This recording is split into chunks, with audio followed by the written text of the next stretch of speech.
a vast audience for this. How do you deal with people, or how does it make you feel, or what would you say to people who don't like what happens, or wish it was something different? Is there a problem with the fandom that? No, I'd say that they're right. You know, the people who love it more than anything are also right. You know, we knew going in. I was asked just I think 7 hours ago in another countries. Someone said, "So how did you go about pleasing everyone?" And I was like, "What?" Like not to say that that should be what anyone tries to do anyway, but how would one even go about it? Especially with Star Wars. I mean, I don't need to tell anyone here.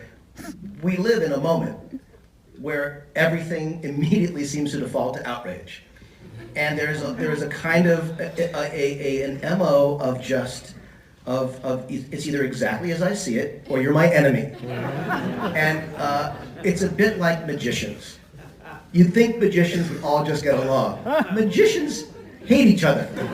Now I'm sure there are exceptions, and I'm sure someone will write to me like, "That's not fair, and I hate you," and they'll be right. Unshaded magicians. I can't believe. No, but it's like it's a crazy thing that there is such a sort of a norm that seems to be devoid of nuance and compassion. This is not about Star Wars. It's about everything.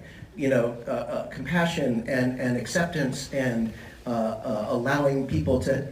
It's a crazy moment. So we knew starting this, any decision we made, a design decision, a musical decision, a narrative decision, would please someone and infuriate someone else. And they're all right. And Chris wants to say something. Well, no, and then your only compass, really, your only North Star is your heart and how you feel about this. I mean, we went into this movie knowing it was a love letter to Star Wars. It was a love letter to the old school kind of filmmaking that inspired George, Republic serials, Flash Gordon, samurai movies, all these other genre references that we love, and it's the stuff about Hollywood movie making that we love. It's the big mythic stuff that we love.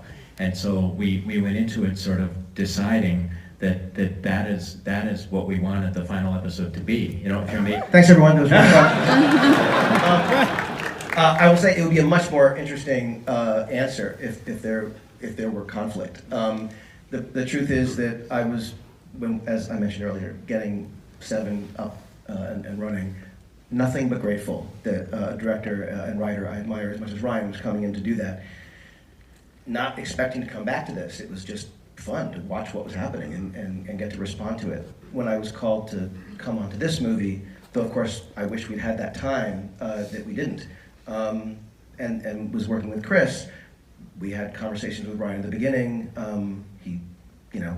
It's been nothing but collaborative, and in a way the perspective that at least personally I got stepping away from it and seeing what Ryan did, strangely it gave us opportunities that would never have been there, because of course he made choices that no one else would have made, you know, just as we all do and any of us in this room do. So it was in a way it felt kind of like a gift, and though of course there were challenges in every direction, some logistical, some narrative, some, you know, everything.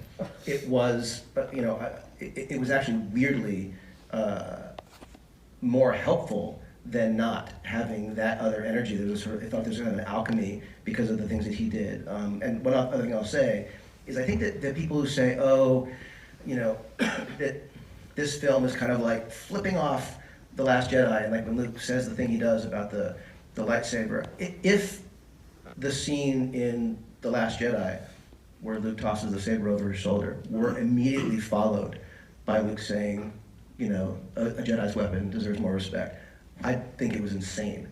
But one of the many brilliant things that Ryan did in Last Jedi is give Luke an arc. He learned something. He got somewhere. So at the end of that film, he recommitted to the thing that at the very beginning of the film he was rejecting. And so the idea that even Luke Skywalker can learn something.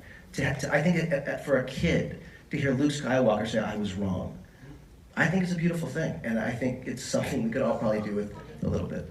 All right.